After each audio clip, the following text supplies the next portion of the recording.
Résolution pour 2006. Revenons au réveillon. Pour tous ceux qui voudraient réveillonner à Paris, sachez qu'on trouve de plus en plus de chambres d'hôtes dans la capitale. Elles sont moins chères que les hôtels. Elles offrent un confort à peu près comparable. Et puis l'accueil familial en plus. Claire Auberger et Éric Bourbotte nous font découvrir quelques-unes de ces chambres chez l'habitant.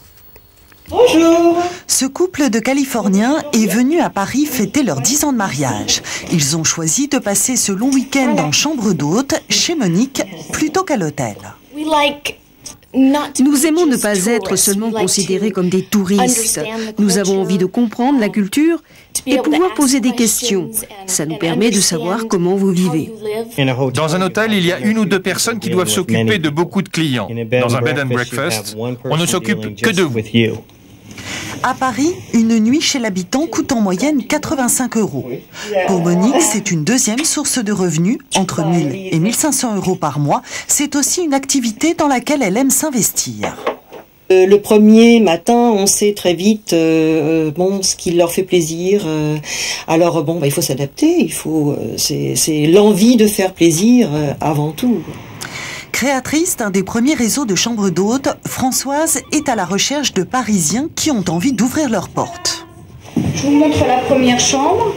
D'accord. Voilà. Aujourd'hui, elle découvre un nouveau lieu. Ses critères de sélection, la propreté et le confort. Surtout le confort du lit, parce que dans les chambres d'amis, parfois, on offre un lit un peu mou, avec le creux vers le milieu. En chambre d'hôte, il faut vraiment que ce soit très confortable, avec une literie neuve, si possible. La salle de bain se doit également d'être irréprochable. Et puis ça c'est fait à neuf, vous l'avez fait. Oui, elle est toute neuve.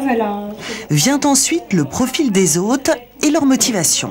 Il faut que vous me parliez un petit peu de votre famille, vos motivations en fait. J'ai 4 enfants et ça me permettait de rester à la maison et de m'occuper des enfants. D'accord. En ayant quand même une activité et de rencontrer des gens. Françoise est convaincue, les photos seront diffusées sur son site internet qui compte déjà une centaine de chambres. La chambre d'hôte a un bel avenir parce que dans notre époque où justement les contacts ne sont de plus en plus que virtuels, la chambre d'hôte permet le dialogue. C'est un état d'esprit devenu au fil des années une niche sur ce marché toujours porteur du tourisme. En ce moment, les plats de fête prennent la pause, comme on dit, les livres de cuisine